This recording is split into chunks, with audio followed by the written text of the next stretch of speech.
أعوذ بالله من الشيطان الرجيم. بسم الله الرحمن الرحيم.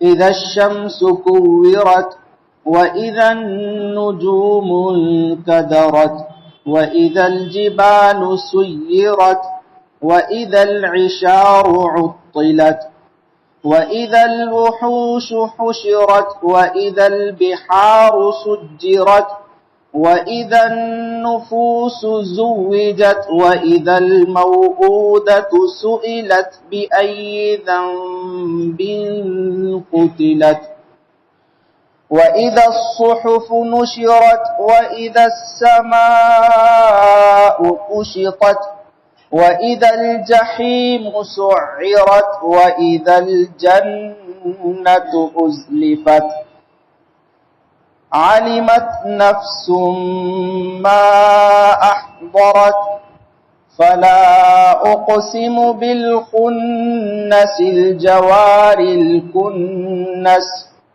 والليل إذا عسعس والصبح إذا تنفس إنه لقول رسول كريم ذي قوة عند ذي العرش مكين مطاع ثم أمين وما صاحبكم بمجنون ولقد رآه بالأفق المبين وما هو على الغيب بضنين وما هو بقول شيطان رجيم فأين تذهبون إن هو إلا ذكر للعالمين لمن شاء منكم أن يستقيم وما تشاءون إلا أن يشاء الله رب العالمين. صدق الله العظيم. سبحانك لا علم لنا إلا ما علمتنا إنك أنت العليم الحكيم. رب اشرح لي صدري ويسر لي أمري وَاحْلُلْ عُقْدَةً مِّن لِّسَانِي يَفْقَهُوا قَوْلِي. پناہ مانگتا ہوں میں اللہ تعالیٰ کی شیطان مردود سے. شروع کرتا ہوں اللہ کے نام سے جو بڑا مہربان نہایت رحم والا ہے. جب سورج کی دھوپ طے ہو جاوے گی اور جب تارے میلے ہو جائیں گے اور جب پہاڑ چلائے جائیں گے اور جب گابن اونٹنیاں چھٹی پھریں گی اور جب جنگل کے جانور جمع ہو جائیں گے اور جب دریا جھونکے جاویں گے اور جب تمام نفوس جمع ہو جائیں گے اور جب زندہ درگور کی ہوئی بیٹی سے پوچھا جائے گا کہ کس گناہ میں اسے قتل کیا گیا اور جب صحیفے کھولے جائیں گے اور جب آسمان کا چھلکا اتاریں گے اور جب آسمان کا چھلکا اتار لیں گے اور جب دوزخ دہکائی جائے گی اور جب بہشت پاس لائی جائے گی جان لے گا ہر نفس کہ وہ کیا لے کر آیا ہے. سو میں قسم کھاتا ہوں پیچھے ہٹ جانے والے سیدھے چلنے والے اور دبک جانے والوں کی اور رات کی جب وہ چھٹ جائے اور صبح کی جب وہ دم بھرے اور رات کی جب وہ پھیل جائے اور صبح کی جب وہ سانس لے. بے شک یہ بات ہے ایسے پیغام لانے والے کی جو عزت والا ہے، طاقت والا ہے، عرش والے کے پاس مرتبے والا ہے، مقتدا ہے وہاں پر اور امانت دار ہے اور آپ کے ساتھی دیوانے نہیں ہیں.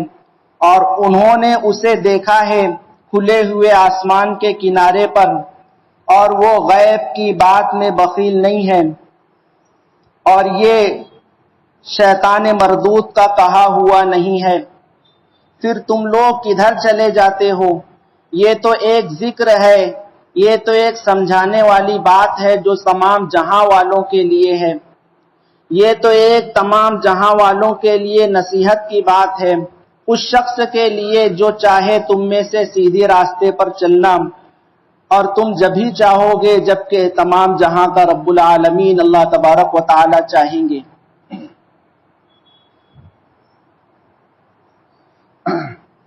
یہ سورہ تکویر ہے۔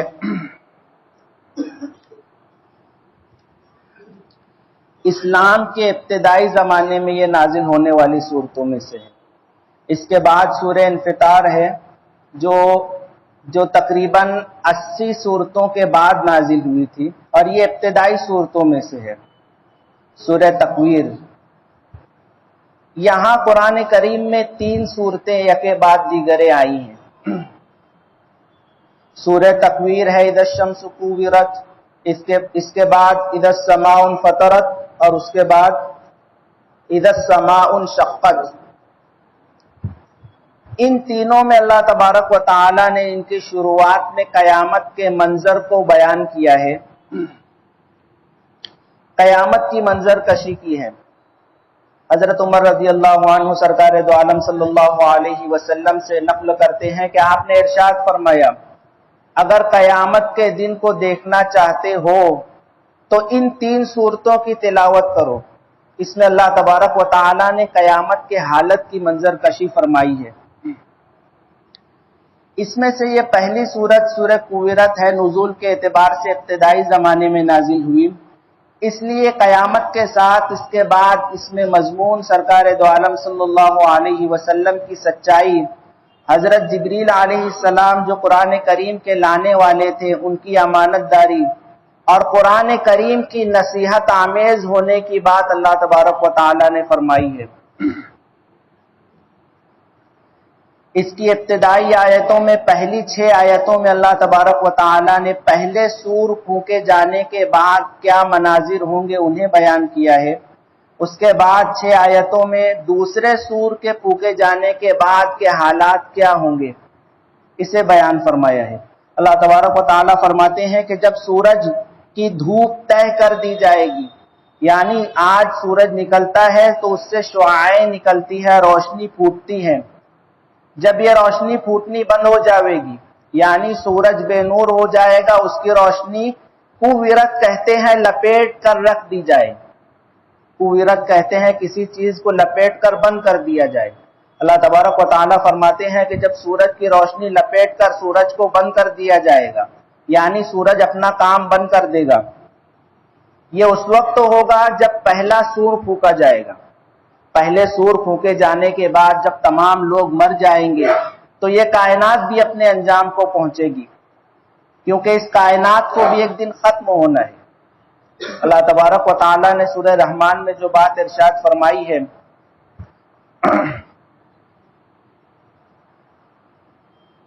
کل من علیہا فان، کہ اس کائنات میں جو کچھ ہے وہ فنا ہو جائے گا، جو کچھ ہے ہر چیز فنا ہو جائے گی۔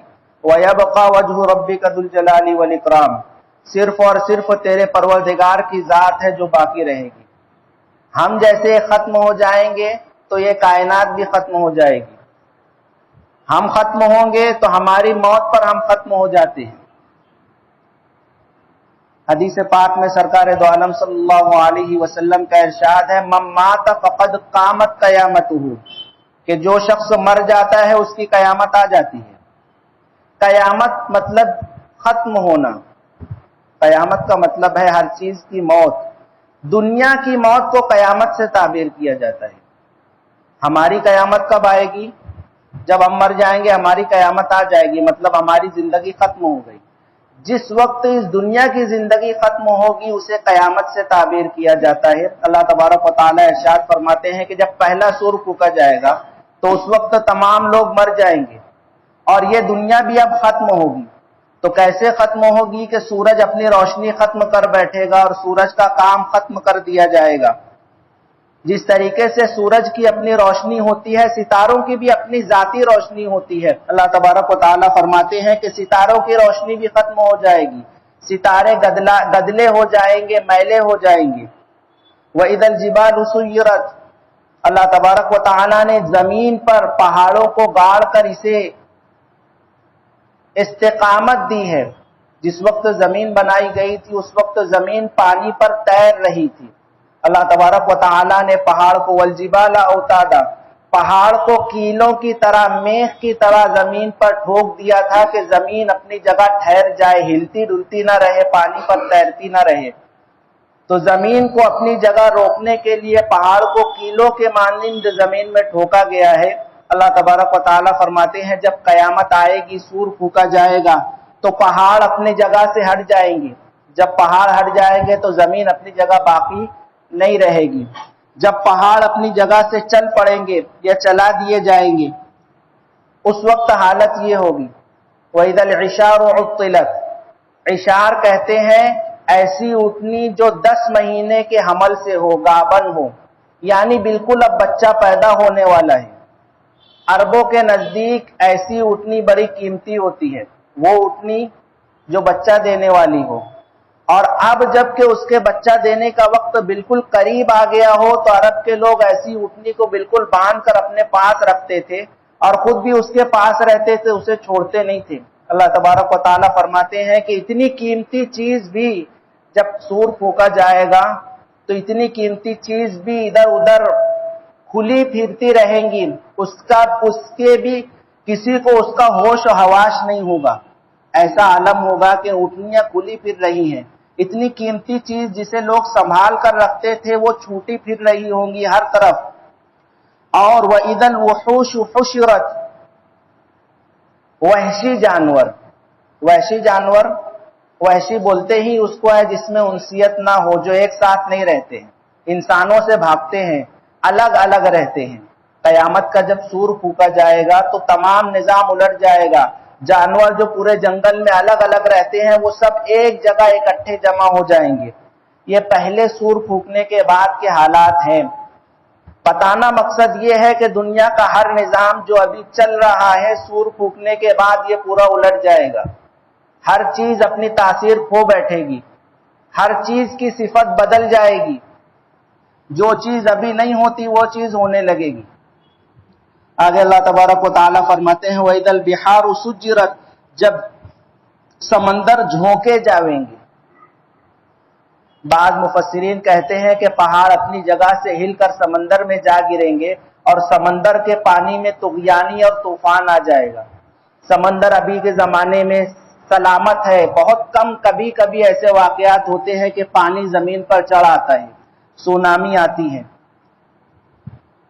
قیامت کے دن سمندر کے پانی گرم ہونے کی وجہ سے کھولنے لگیں گے، دہکا دیے جائیں گے، ابلنے لگیں گے۔ آگے سورت میں یہی بات دوسرے طریقے سے بیان کی گئی ہے وَإِذَا الْبِحَارُ فُجِّرَتْ، اور جب سمندر کھول کر دھوئیں کی طرح آسمان میں اڑنے لگیں گے، سمندر کا پانی کھولے گا اور کھول کر دھواں بن کر آسمان میں اڑے گا۔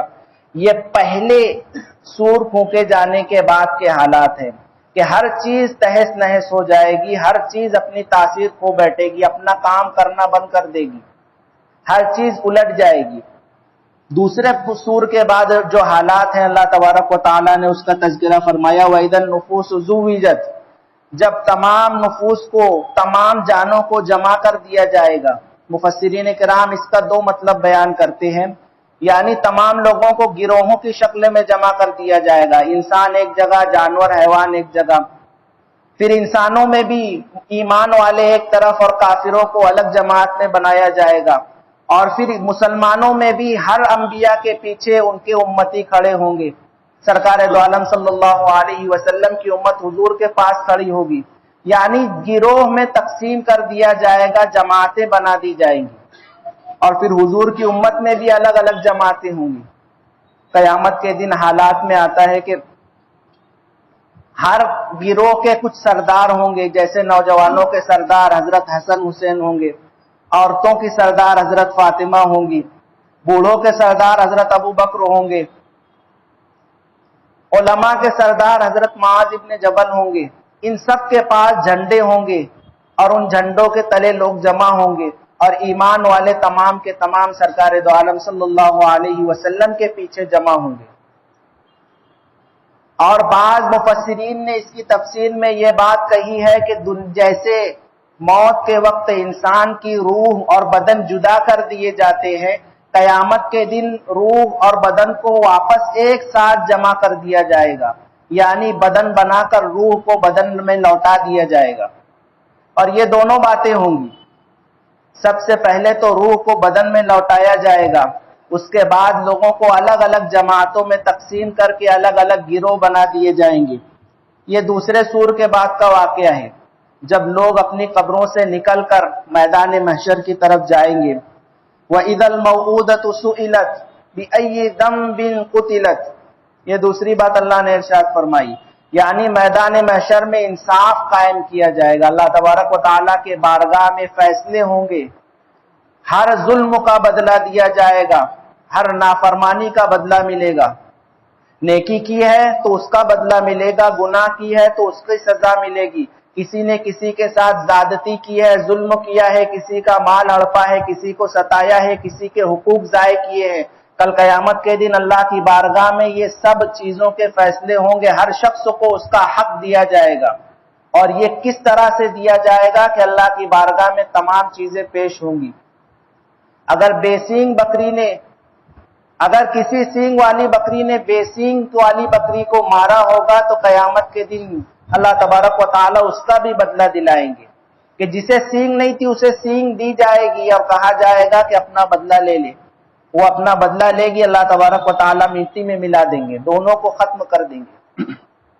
یہاں ان تمام انصاف کی باتوں میں اللہ تبارک و تعالی ایک واقعے کا ذکر فرما رہے ہیں کہ انصاف کیسے ہوگا۔ عرب کے اندر ایک بڑی خرابی یہ بھی تھی کہ وہ لوگ اپنی بچیوں کو زندہ دفن کر دیا کرتے تھے۔ یہ زمانہ جاہلیت تھی، عرب کے لوگ اپنی بچیوں کو زندہ دفن کر دیا کرتے تھے، بعض اس وجہ سے کہ گھر میں بہت پہلے سے فاقہ ہے اور بچہ پیدا ہو جائے گا، بچے ہو جائیں گے تو انہیں کیا کھلائیں گے، اور بعض کے گھر میں فاقہ نہیں ہوتا تھا، وہ اس خوف سے کہ اس کے آنے کی وجہ سے یہ اور کھائے گا تو اور گھر کا کھانا کم ہو جائے گا، فاقے کی نوبت آ سکتی ہے۔ قرآن کریم میں یہ دونوں بات اللہ نے ذکر فرمایا، وَلَا تَقْتُلُوا أَوْلَادَكُم مِّنْ إِمْلَاقٍ، کہ بھوک کی وجہ سے اپنی اولاد کو قتل مت کرو۔ دوسری جگہ فرمایا وَلَا تَقْتُلُوا أَوْلَادَكُمْ خَشْيَةَ إِمْلَاقٍ، کہ بھوک کے خوف سے، یعنی ابھی تو بھوک نہیں ہے مگر یہ خوف ہے کہ ہو سکتا ہے آئندہ اس کی بھوک کی نوبت آ جائے، اسی لیے پہلے ہی قتل کر دیتے تھے۔ اور ایک تیسری برائی بھی تھی کہ اپنے بچوں کو قتل کرنے کی ایک وجہ، خاص کر کے بچیوں کو، کہ لوگ اسے عار سمجھتے تھے کہ اپنی بچی پیدا ہوگی تو اس کے نکاح میں خرچ کرنا پڑے گا، اور یہ آج کے زمانے میں بھی ہے کہ بچی پیدا ہوتی ہے، اس کی نکاح کی فکر والدین کو ہونی شروع ہوتی ہے، اس کے لیے تمام چیزوں کا انتظام کرنا، سالوں ماں باپ جمع کرتے ہیں، پائی جوڑتے ہیں شادی کے لیے۔ تو عرب میں اس خوف سے بچی کو زندہ دفن کر دیا کرتے تھے، اس خوف سے کہ شادی میں بہت خرچہ ہوگا، اور بعض لوگ اس خوف سے کہ وہ ان کے نزدیک شادی کرنا عار کی بات تھی کہ میری بیٹی کسی اور کے نکاح میں جائے، انہیں اس بات کو وہ لوگ اپنی غیرت کے خلاف سمجھتے تھے۔ یہ 4 وجوہات تھی جس کی وجہ سے بچوں کو عرب کے لوگ مار دیا کرتے تھے۔ 4 وجوہات تھی، یا تو بھوک تھی، یا بھوک کا خوف تھا، یا نکاح کی صحبت تھی کہ نکاح میں کتنے پیسے خرچ ہوں گے، یا اس بات کی عار تھی کہ ہماری بیٹی کیسے کسی سے نکاح کر سکتی ہے۔ ان 4 وجوہات کی بنا پر عرب کے لوگ بچی کی پیدائش کے فوراً بعد جیسے ہی سنتے تھے کہ بچی کی ولادت ہوئی ہے، گڑھا کھود کر زندہ اس میں اسے دفن کر دیا کرتے تھے۔ اس کی شکل آج بھی لوگوں میں موجود ہے۔ آج بھی لوگ پیٹ کے اندر جب بچی میں جان پڑ جاتی ہے، کچھ لوگ اس وجہ سے مار دیتے ہیں بچی کو، پیٹ میں جب 3 مہینے کے بعد بچی میں جان پڑ جاتی ہے تو صاف کرا لیتے ہیں، الگ الگ وجوہات کی بنا پر، ہر ایک کی الگ الگ وجوہات ہوتی ہیں۔ یہ بھی قتل کے جرم کے مرتکب ہو رہے ہیں، قیامت کے دن اللہ کی بارگاہ میں ایسی بچیوں کو کھڑا کیا جائے گا، اللہ کی بارگاہ میں کھڑے کیے جائیں گے، اور دیکھو انصاف کے طریقے الگ الگ ہوتے ہیں۔ اللہ تبارک و تعالی والدین سے نہیں پوچھیں گے کہ آپ لوگوں نے ان کو کیوں مارا تھا، کیونکہ وہ ان کے پاس ایسے ایسے عذر ہیں جو بیکار ہیں کہ فلانی وجہ سے مارا تھا، یہ ہوا تھا، وہ ہوا تھا۔ اللہ تبارک و تعالی جسے مارا گیا ہے اس سے پوچھیں گے کہ تجھے کیوں مارا گیا تھا۔ وَإِذَا الْمَوْءُودَةُ سُئِلَتْ، ایسی بچیاں جنہیں زندہ گاڑ دیا گیا تھا، زندہ مار دیا گیا تھا۔ اللہ تبارک و تعالی فرماتے ہیں وَإِذَا الْمَوْءُودَةُ سُئِلَتْ، اللہ کی بارگاہ میں ایسی بچیاں کھڑی کی جائیں گی۔ اللہ تبارک و تعالی تمام لوگوں کے سامنے اس سے پوچھیں گے کہ تجھے کیوں مارا گیا تھا۔ اب وہ معصوم جان ہے، اسے تو دنیا کا کوئی علم ہی نہیں، اسے تو یہ بھی پتا نہیں کہ مجھے کس نے مارا اور کیوں مارا، مگر اللہ تبارک و تعالی اس ظلم کو لوگوں کو بتانا چاہتے ہیں۔ پھر اس کے بعد اسے تو پتا ہی نہیں تھا کہ اسے کیوں مارا گیا، اللہ تبارک و تعالی پھر لوگوں کے سامنے ظاہر کریں گے کہ اس کے ساتھ جو ظلم ہوا ہے، زیادتی ہوئی ہے، کیوں ہوئی ہے اسے خود بھی نہیں پتا۔ پھر اللہ تبارک و تعالیٰ کی جانب سے ایسے لوگوں سے بھی بدلہ لیا جائے گا، اور اللہ کی بارگاہ میں ناانصافی نہیں ہوتی، ہر ایک کو اس کا حق ملتا ہے۔ آج کل ہمارے زمانے میں جدید ٹیکنالوجی آ گئی ہے تو نئی نئی چیزیں سننے میں آتی ہیں کہ بچہ پیٹ میں ہے اور ڈاکٹر بتانے لگتے ہیں کہ اس کا دماغ پوری طریقے سے نہیں بن رہا ہے، یہ ذہنی طور پر معذور پیدا ہوگا، اس لیے پہلے ہی مار دو، یا بدنی طور پہ معذور پیدا ہوگا، یہ پیدا ہوگا تو اس میں یہ کمی رہے گی، وہ زندگی بھر اس سے پریشان رہے گا، اس لیے پہلے ہی مار دو۔ یہ نہیں کہتے مار دو، بس والدین کو ڈراتے ہیں تاکہ والدین خود سے یہ فیصلہ کریں، اور یہ بتانے کی کوشش کرتے ہیں کہ تم دراصل اپنے بچے پر احسان کر رہے ہو، کیونکہ وہ دنیا میں آئے گا تو تکلیف کے ساتھ جیے گا، وہ خود بھی تکلیف میں رہے گا، آپ کو بھی تکلیف دے گا، آپ کو بھی تکلیف اٹھانی پڑے گی۔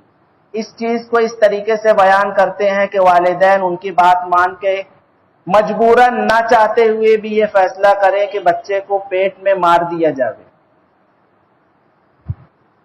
دیکھو ایک بات یہ ہے کہ ہم ایمان والے ہیں، ہمارا اللہ تبارک و تعالیٰ پر ایمان ہے، ہمیں کسی کی جان لینے کا اختیار نہیں ہے۔ اللہ تبارک و تعالیٰ نے جان دی ہے، وہ اللہ کی امانت ہے۔ کس کی زندگی میں کیا تکلیف ہوگی کیا نہیں ہوگی اس کا علم اللہ تبارک و تعالیٰ کو ہے، ہمیں اور آپ کو نہیں ہے۔ اگر انسان صحیح سلامت بھی پیدا ہو گیا تو کیا گارنٹی ہے کہ اسے آئندہ کوئی تکلیف نہیں ہوگی؟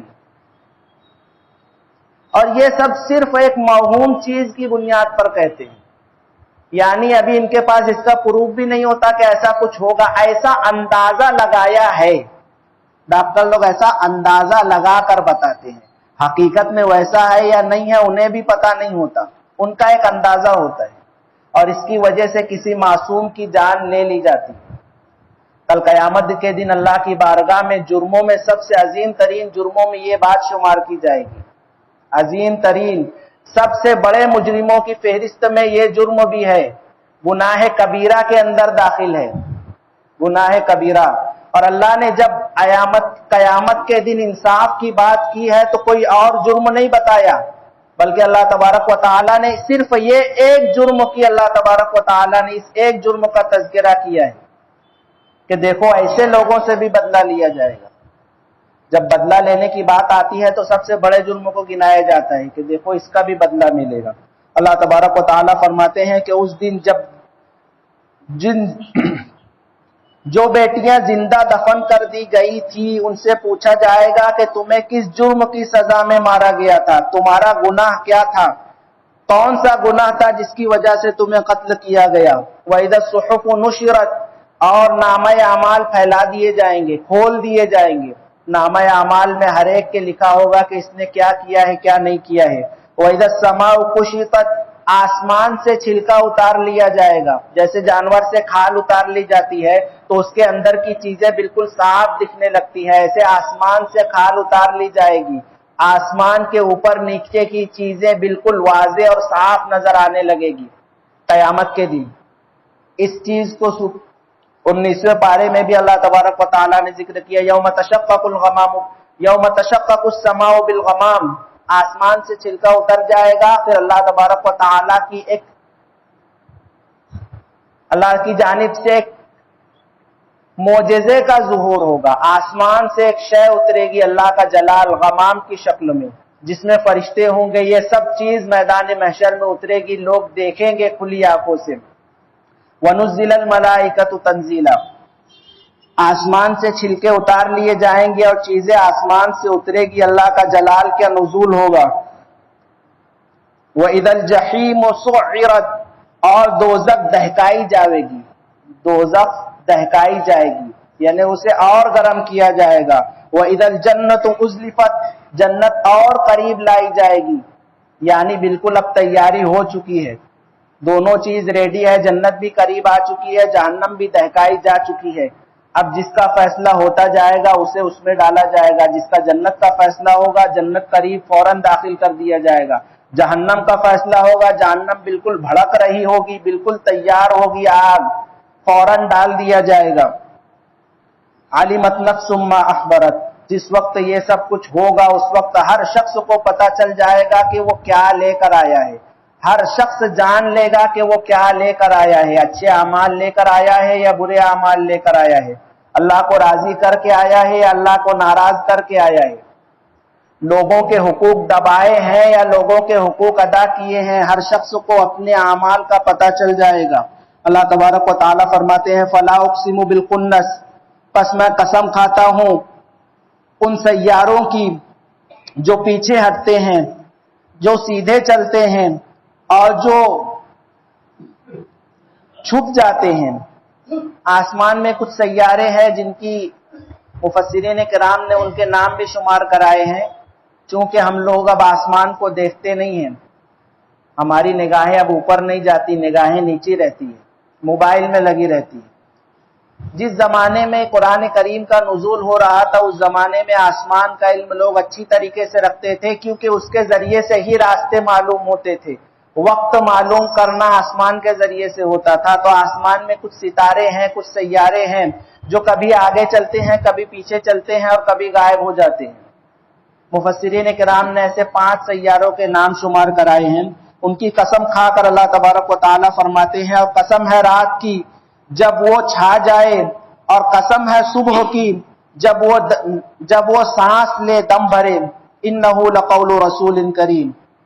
اب یہاں سے فرماتے ہیں کہ یہ قرآن کریم کیا ہے؟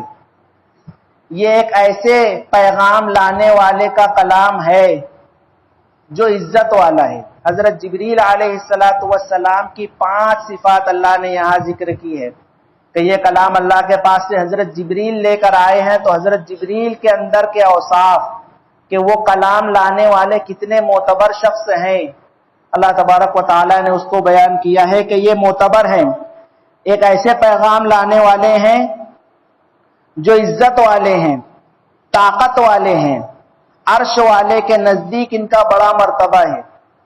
3 چیزیں، ایک تو یہ بڑے عزت دار ہیں اور ان میں طاقت والے بھی ہے، کوئی ان کے پیغام کو ان سے چھین کر بدل نہیں سکتا، اللہ کے یہاں ان کا بڑا رتبہ اور مقام ہے، مطاعن مقتدا ہے کہ تمام فرشتے ان کے پیچھے چلتے ہیں، یہ فرشتوں کے امام ہیں، مطاعن ثم، وہاں پر یعنی آسمان میں یہ فرشتوں کے امام ہے، فرشتوں کے مقتدا ہے، تمام فرشتے ان کی بات مانتے ہیں، ان کی تابعداری کرتے ہیں اور ان کے پیچھے چلتے ہیں۔ ثم امین، یہ امانت دار بھی ہے، یہ خود خیانت بھی نہیں کریں گے۔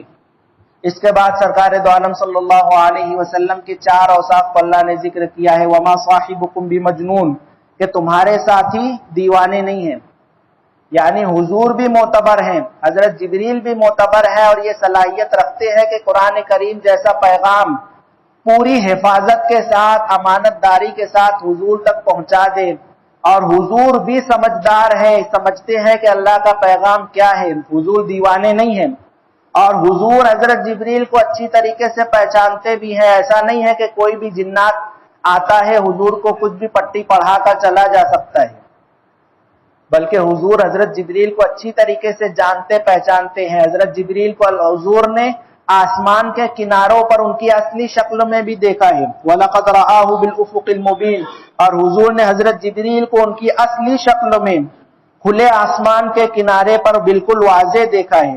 وَمَا هُوَ عَلَى الْغَيْبِ بِضَنِينٍ، اور حضور کوئی کاہن نہیں ہے. جس زمانے میں قرآن کریم نازل ہو رہا تھا اس زمانے میں کاہن ہوا کرتے تھے جنہیں شیاطین اور جنات بات بتایا کرتے تھے، مگر وہ اپنی بات لوگوں کو پیسہ لیے بغیر نہیں بتاتے تھے. پہلے پیسہ دیں گے تو وہ کچھ بات بتاتے تھے. اللہ تبارک و تعالیٰ فرماتے ہیں حضور غیب کی بات بتانے میں بخیل نہیں ہے کہ کچھ لے کر آپ کو اللہ کی بات بتائیں گے، اللہ کا کلام سنائیں گے، ایسا نہیں ہے. حضور کو تو جو پیغام ملتا ہے حضور من وعن سب سے پہلے اس کو سنانے کا اہتمام کرتے ہیں کہ اللہ کی جانب سے کیا پیغام آیا. وما هو بقول شیطان الرجیم، اور یہ قرآن کریم کوئی شیطان مردود کا کلام نہیں ہے. فأین تذهبون، اتنی ساری باتیں سمجھ لینے کے باوجود بھی کیا بات ہے کہ تم حضور کی بات، اللہ کے کلام جو حضور کے پاس آیا ہے حضرت جبریل کے واسطے سے اللہ کا کلام حضور تک پہنچا اور حضور تمہیں پہنچا رہے ہیں جس میں تمہارے لیے نصیحت ہے، ان تمام چیزوں کے آ جانے کے باوجود تم لوگ کہاں دوڑے جا رہے ہو، کہاں جا رہے ہو؟ ہونا تو یہ چاہیے تھا کہ تمہیں حضور کے پاس بیٹھ کر حضور کا کلام سنتے، اللہ کا پیغام سنتے کہ اللہ تبارک و تعالیٰ تمہارے فائدے کے لیے کیا بتا رہے ہیں، مگر تم لوگ کدھر چلے جا رہے ہو؟ یہ تو ایک نصیحت ہے جو تمام جہاں والوں کے لیے ہے. قرآن کریم ایک نصیحت ہے تمام جہاں والوں کے لیے، اس شخص کے لیے جو چاہے تم میں سے سیدھی راستے پر چلنا. تم میں سے جو شخص سیدھی راہ پر چلنا چاہتا ہے اس کے لیے ایک نصیحت ہے. اور پھر اللہ تبارک و تعالیٰ نے اپنا فیصلہ بھی سنا دیا کہ تم جب ہی چاہ سکتے ہو جب اللہ تبارک و تعالیٰ جو رب العالمین ہے اس کی مرضی ہو. اللہ کی مرضی کے بغیر تم کوئی چیز چاہ بھی نہیں سکتے. سیدھے راستے پر چلنا چاہتے ہو تو جب اللہ کی مرضی ہوگی تبھی تمہیں سیدھے راستے کی ہدایت ملے گی. رب العالمین کی منشا ہوگی جب ہی تم سیدھے راستے پر چل سکتے ہو. اللہ تبارک و تعالیٰ نے فرمایا کہ وَمَا تَشَاءُونَ إِلَّا أَن يَشَاءَ اللَّهُ رَبُّ الْعَالَمِينَ، تم جب ہی چاہ سکتے ہو جب رب العالمین اللہ تبارک و تعالیٰ کی مرضی ہو. یہاں یہ سورت ختم ہوتی ہے. اس کے بعد سورہ انفطار ہے.